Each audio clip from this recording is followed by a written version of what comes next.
नमस्कार, India news Madhya Pradesh Chhattisgarh देख रहे हैं आप। मैं हूं आपके साथ शुभेंदु सिंह।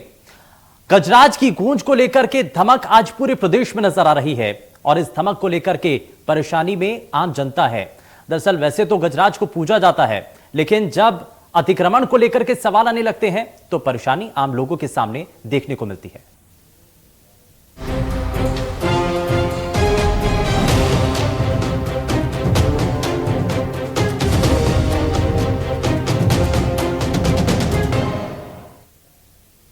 और आज हम अपनी इस खास पेशकश में बात हाथियों के आतंक की करेंगे। छत्तीसगढ़ के गौरेला पेंड्रा मरवाही जिले का मरवाही वन मंडल भालू लैंड के नाम से जाना जाता है, लेकिन अब इस वन मंडल में हाथियों ने भी उत्पात मचाना शुरू कर दिया है। मरवाही वन मंडल से लगे कोरिया और कटघोरा वन मंडल से हाथियों का दल लगातार मरवाही वन मंडल तक पहुंचता है और यहां हाथी जम करके उत्पात मचाते हैं। साल 2016 से लगातार मरवाही वन मंडल हाथियों का कॉरिडोर बना हुआ है। हाथी कोरिया और कटघोरा में जिस तरीके से वहां पर उत्पात मचाते हैं, मध्य प्रदेश की ओर निकल जाते हैं। अभी 1 महीने में हाथियों के दल ने मरवाही वन मंडल में जमकर के उत्पात मचाया और एक बच्ची समेत 3 लोगों को कुचलकर मौत के घाट उतार दिया। हाथियों के लगातार आवाजाही से मरवाही वन मंडल के ग्रामीण क्षेत्रों में रहने वाले लोग काफी डरे हुए हैं। साथ ही वन अमला भी हाथियों की आवाजाही से कहीं ना कहीं परेशान है। लगातार हाथियों का आना जाना मरवाही वन मंडल में लगा रहता है और ग्रामीणों को डर बना रहता है कि कब हाथियों का दल गांव में पहुंच जाएगा और उनके घरों को नुकसान पहुंचाएगा। बात करें पिछले 2 महीनों की, तो यहां पर 3 हाथियों के दल ने जमकर के उत्पात मचाया।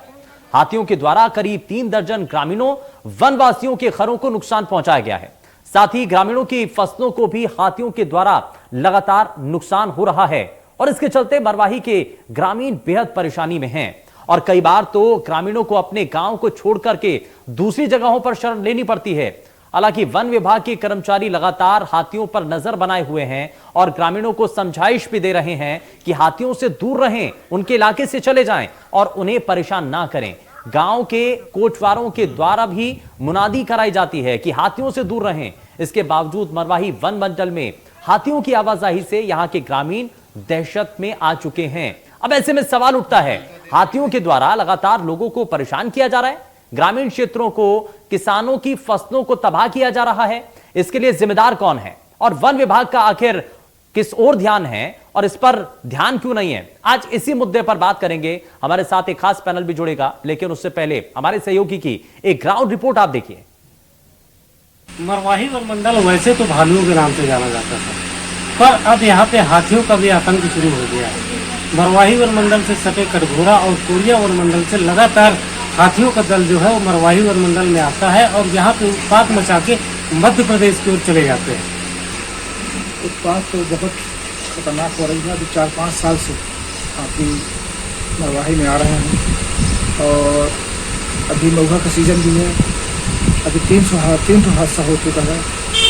एक बच्ची को भी कुचल दिया गया है, जिससे ग्रामीणों में बहुत दहशत भी है और आए दिन हाथी आते हैं और रातों रात कहाँ से कहाँ निकल जाते हैं पता भी नहीं चलता।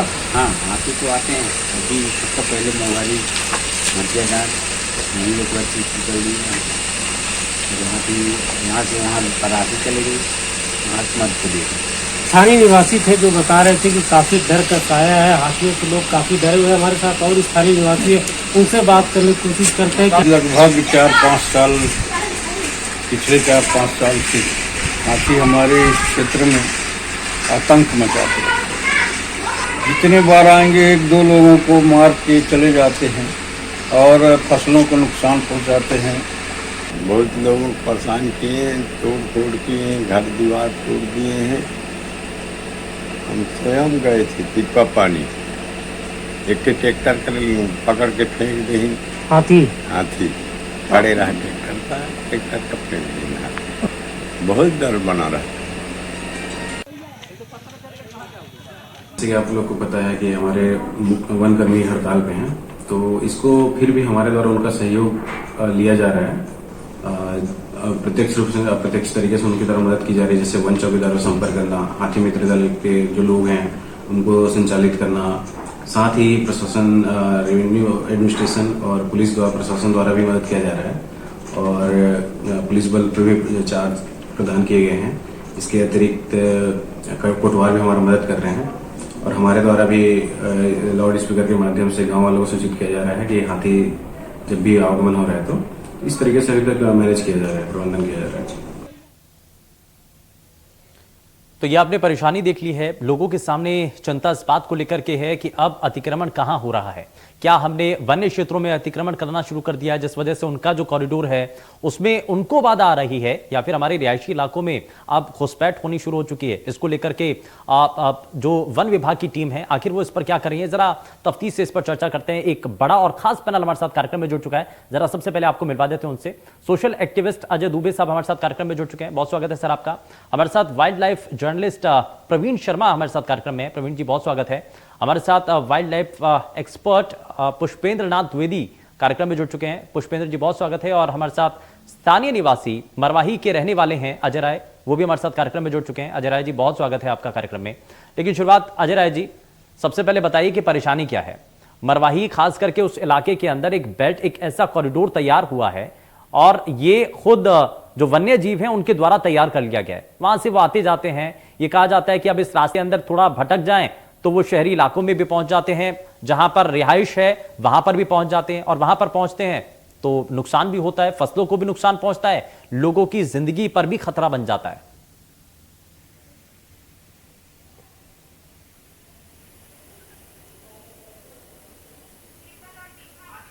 अनम्यूट कर लीजिए अजय राय जी।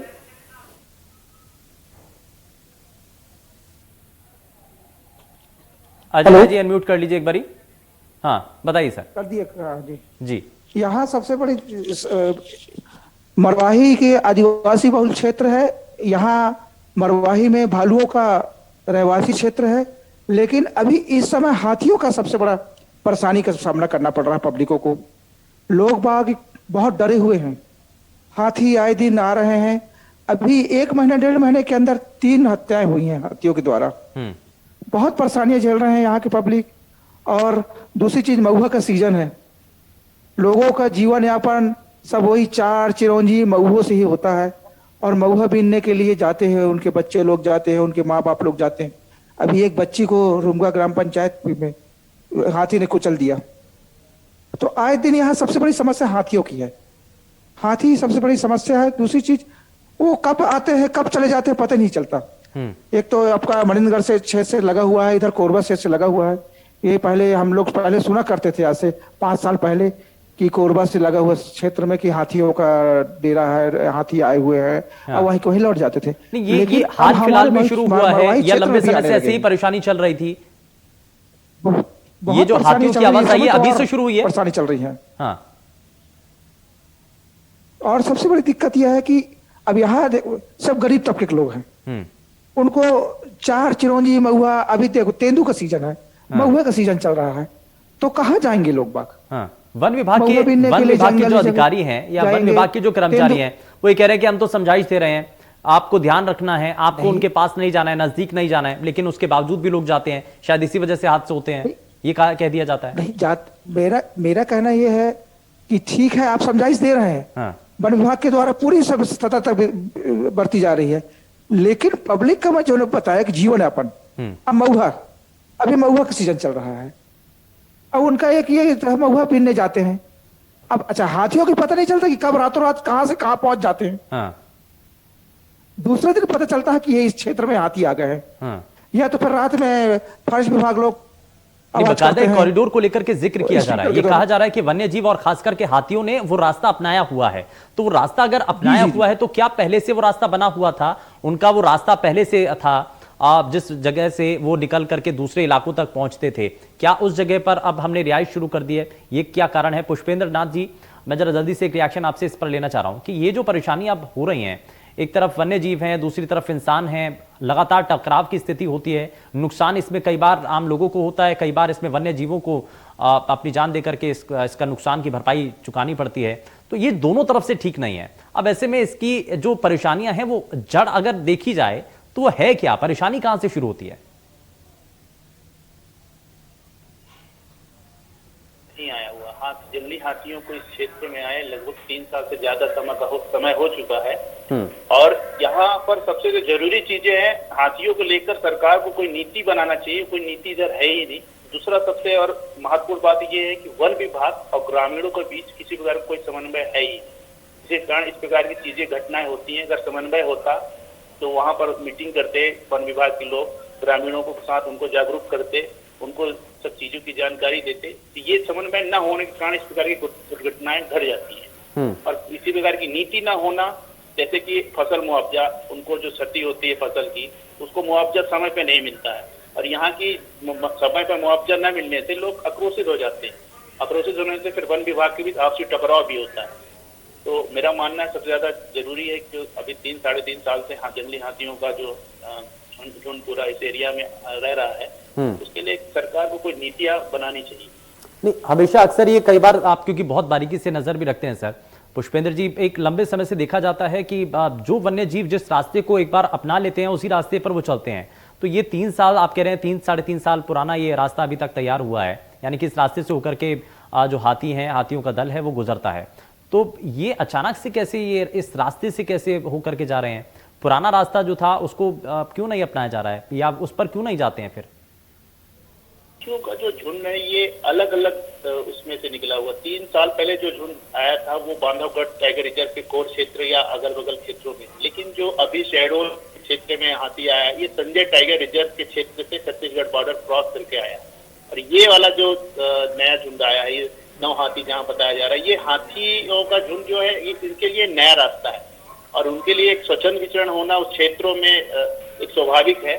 और वो खाने के हिसाब से उस गांव में आसपास वहां पर विचरण करते हैं, इसके लिए नया। लेकिन वो आप जिस रूट से आए हुए हैं वो वापस उसी रूट से वापस चले जाएंगे, फिर आएंगे। लेकिन एक बार उनको यदि डिस्टर्ब कर देंगे उन्हें वो वहां डिस्टर्ब होने के बाद वहां नहीं आएंगे।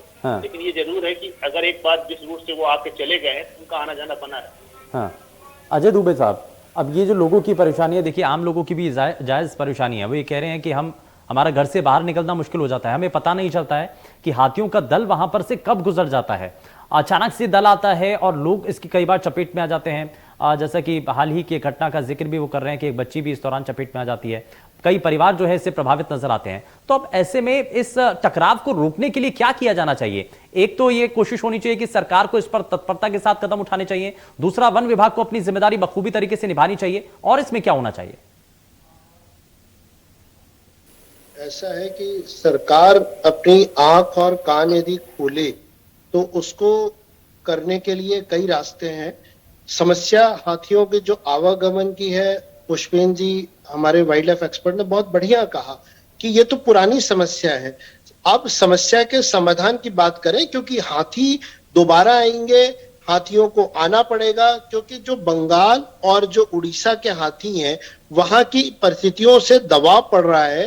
बंगाल और उड़ीसा सरकार ने अपना ट्रेंच वहां पे खाइयां बना दी हैं, जिससे कि जो हाथी छत्तीसगढ़ आ गया वो हाथी वापस वहां लौट नहीं सकता है। अब छत्तीसगढ़ में वहां का वन विभाग जो है वो अब हाथियों की समस्या का समाधान नहीं कर रहा, वो उसको मध्य प्रदेश में खदेड़ रहा है। क्या मध्य प्रदेश सरकार, राज्य सरकार, छत्तीसगढ़, केंद्र सरकार और झारखंड, बंगाल, उड़ीसा, इन लोगों के बीच में ना तो कोई समन्वय है? हाथी, देखिए सुप्रीम कोर्ट ये डिसाइड कर चुका है कि जंगली जानवर जो भी है, वन्य प्राणी, ये किसी राज्य की संपत्ति नहीं है, ये राष्ट्र की संपत्ति है। यदि हाथियों की समस्या पे केंद्र इन पीड़ित राज्यों में हाथी और मानव संघर्ष टालने के लिए कोई बैठक कर रहा है, कोई बजट दे रहा है, कोई फंड कर रहा है, आप हाथी के प्रोजेक्ट बनाइए। हमारे पुष्पेंद्र जी बेहतरीन एक्सपर्ट्स बैठे हैं, इनके साथ आप इनको फील्ड पे उतारिए। सरकार को आज ड्रोन की फैसिलिटी है। अभी मैं मरवाही वाले जो हमारे अजय जी बता रहे थे कि कब हाथी आता, कब, अरे ड्रोन से तो पता किया जा सकता है ना। पन्ना टाइगर रिजर्व में आपने ड्रोन दिया है कि वहां पर आप शिकारियों की गतिविधियों को रोकने के लिए ड्रोन उपयोग करो, सैटेलाइट की सुविधा आ गई है। आप हाथियों पर यदि सीरियसली काम करेंगे, आप पीड़ित वर्ग को मुआवजा समय पे देंगे, तो हाथी भी बचेंगे और मानव भी बचेंगे। क्योंकि ये भी याद रखिएगा कि हाथियों का शिकार छत्तीसगढ़ में और मध्य प्रदेश में हुआ है पिछले 4 सालों में। और हाथी यदि मूवमेंट कर रहे हैं, और हाथियों को बचाना भी हमारी जिम्मेदारी है और नागरिकों भी बचाना है। तो कॉन्फ्लिक्ट मैनेजमेंट के लिए टकराव हमें ना हो, उतरना और अगर पड़ेगा। टकराव की स्थिति बन रही है तो उसका समाधान हमें निकालने की जरूरत है। प्रवीण शर्मा जी, जरा जल्दी से एक रिएक्शन आपसे भी, क्योंकि आपने देखा भी है, चाहे छत्तीसगढ़ की बात हो चाहे मध्य प्रदेश की बात हो, छत्तीसगढ़ के अंदर एक व्यवस्था तय की गई ताकि वन्य जीवों को संरक्षण देने के लिए एक जगह उनके लिए तैयार कर दी गई। अब ऐसे में उनको इधर उधर जाने की जरूरत नहीं होती है, वो अपने इलाके में रहते हैं।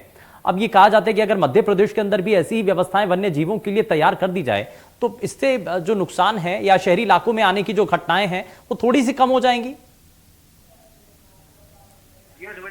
प्रवीण जी, बिल्कुल सही है। और इसकी जो समस्या सामने आई है इसका समाधान ढूंढना होगा। जो आफत आई है, जो आपदा आई है, उसका भी आपको समाधान ढूंढना होगा, क्योंकि कॉरिडोर चल रहा है, कॉरिडोर बन जाना चाहिए, बनना चाहिए, क्योंकि लगातार आवाजाही हाथियों की बढ़ती जा रही है। अभी जैसे पुष्पेंद्र जी ने कहा और अजय जी ने कहा कि लगातार 3-4 साल से हाथी यहाँ छत्तीसगढ़ से आ रहे हैं, कभी शहडोल से आ रहे हैं, कभी शहडोल से आ रहे हैं, कभी बांधवगढ़ से आ रहे हैं, कभी संजय नेशनल पार्क से आ रहे हैं। तो मुझे लगता है कि जो आवाजाही आगे भी रुकने वाली नहीं है। तो ऐसे में जो मध्य प्रदेश सरकार जो आपदा में अवसर ढूंढने में काफ़ी माहिर है, उसको इस आपदा से भी कुछ ना कुछ अवसर ढूंढना चाहिए और हाथियों के संरक्षण और मानव जाति दोनों को बचाने की दिशा में एक ठोस पहल करना चाहिए। जैसे कॉरिडोर जो देश के 11-12 राज्यों में हैं, हाथियों के संरक्षण के लिए उनके एक कॉरिडोर बना सकते हैं। ये मध्य प्रदेश के लिए एक अच्छा अवसर होगा। टाइगर स्टेट है, अब तो यहाँ भेड़िए भी बढ़ रहे हैं और भेड़िया स्टेट भी बनने वाला। तो मुझे लगता है कि अगर हाथियों का स्टेट भी बन जाएगा तो कोई बुरी बात नहीं होगी। एक मध्य प्रदेश के लिए एक अवसर पैदा होगा। ये बड़ी अच्छी बात आपने कही है, एक बड़ा अच्छा सुझाव भी है। हाँ जी हाँ, पुष्पेंद्र जी, जरा जल्दी से इस पर मैं आपको जोड़ लेता हूं। ये कहा जा रहा है कि चाहे वो बाघों को लेकर के हो, संरक्षण के लिए तो वन्य जीवों को आगे बचाने के लिए, बढ़ाने के लिए तो कोशिश हर प्रदेश की सरकार कर रही है ना, लेकिन हाथियों के लिए उतना ज्यादा फोकस क्यों नहीं किया जा रहा है? अगर उनके लिए भी ध्यान दिया जाए, उनके लिए भी कुछ कदम उठाए जाएं तो क्या नहीं हो सकता है? बिल्कुल, बहुत सारी चीजें हो सकती है। हाथियों के लिए मध्य प्रदेश सरकार को एक नियम, एक नीति बनानी होगी। जरूरी है उनके लिए कॉरिडोर बनाना, बहुत ज्यादा जरूरी है कि जिस जगह से हाथियां का झुंड किस कॉरिडोर से दूसरे एरिया में अगर भ्रमण के लिए, विचरण के लिए जाते हैं, उन क्षेत्रों में जैसे वन अधिकार के पट्टे देके इंक्रोचमेंट किया गया है, बहुत सारी चीजें हो रही है, वो गतिविधियां रुकनी चाहिए। इनके लिए एक विशेष प्रकार का एक पैकेज सरकार को बनाना हो चाहिए। मेरे हिसाब से तो ये एक अच्छा आइडिया है। ये एक अच्छा सुझाव हो सकता है, लेकिन इस पर अमल करने की जरूरत है, इस पर ध्यान देने की जरूरत है, सरकार को इस पर सोचने की जरूरत है। और तभी हाथियों के साथ इंसानों का जो टकराव बना हुआ है, या वन्य जीव दूसरे भी हैं, क्योंकि इससे पहले भी यहाँ पर अजय राय जो स्थानीय निवासी हैं, मरवाही के रहने वाले हैं, उनका ये कहना है कि हम रोजाना ऐसी चीजें देखते हैं। इससे पहले भालुओं का आतंक देखने को मिलता था, लेकिन अब हाथियों के तौर पर यहाँ पर परेशानी देखने को मिल रही है। लेकिन अजय राय, अगर समाधान ये ऐसे कुछ निकलते हैं, क्योंकि अक्सर आप देखते हैं कि इससे पहले भालुओं का आतंक था, अब हाथियों का आतंक है, और तमाम अन्य जो वन्य जीव हैं उनके साथ जो टकराव की स्थिति इंसानों की बनती है, तो ये आपने चीजें देखी हैं, इससे दो चार होते हैं ये सुझाव के रास्ते। क्योंकि एक ये भी बात सामने आ रही है कि जो वन्य जीव अधिकारी हैं, वन्य विभाग के जो लोग हैं, कर्मचारी हैं, अधिकारी हैं, उनके साथ कोऑर्डिनेशन नहीं बन पाता है, वो सही समय पर जानकारी नहीं दे पाते हैं। अगर जानकारी मिल जाए तो ऐसी टकराव की स्थिति भी नाम रहे। सही बात बोल रहे हैं आप। उनको सही समय पर उनको सूचना नहीं मिल पाती है। दूसरी चीज, जब तक सरकार कुछ नियम नहीं बनाएगी, कॉरिडोर जब तक नहीं तैयार करेगी। अभी 3 साल पहले 2 हाथी आए थे, उसके बाद फिर आए 4, फिर अभी एक पूरा दल आ गया था 42 ठो, और उसके बाद अभी 3। मेरे को लगता है ये अब उनका वाम रास्ता हो गया है और उनका आना जाना अब लगा रही रहेगी। मैं तो गुजारिश करूंगा कि कुछ ना कुछ नियम बनाएं जिसमें पब्लिक भी सुरक्षित रहे और जानवर भी सुरक्षित रहे।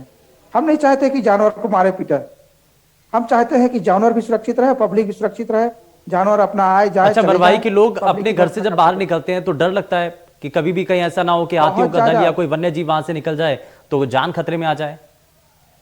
पहले आदमी सुरक्षित था, भालू क्या है, सिर्फ हमला करता था, दूर से दिख जाता था। हाथी तो पता नहीं चलता कहां से कब क्या निकल जाए। और दूसरी चीज, भालू एक बार दौड़ाता है तो आदमी बच जाता है, लेकिन हाथी जब दौड़ाता है तो आदमी नहीं बचता है। हमारे 10 कदम तो उसके 1 कदम। उतना स्पीड रहता है उसका, ठीक है, इसलिए वो कुचल लेकिन देता ऐसी है। टकराव की स्थिति ना बने, यही कोशिश भी है, लेकिन इसके लिए व्यवस्थाएं तय करने की जरूरत है। बहुत शुक्रिया सभी खास मेहमानों का कार्यक्रम में शामिल होने के लिए। लेकिन हाथियों के आतंक से अब आम लोग परेशान है, लेकिन बड़ा सवाल यही है कि कोऑर्डिनेशन कैसे बनाया जाए, तालमेल कैसे तय किया जाए, और साथ ही साथ सरकार की नीतियां इस पर क्या और प्राथमिकता के आधार पर नहीं बननी चाहिए, जिसकी वजह से टकराव की स्थितियों को कम किया जा सके। पेशकश में फिलहाल के लिए बस उतना ही। नमस्कार।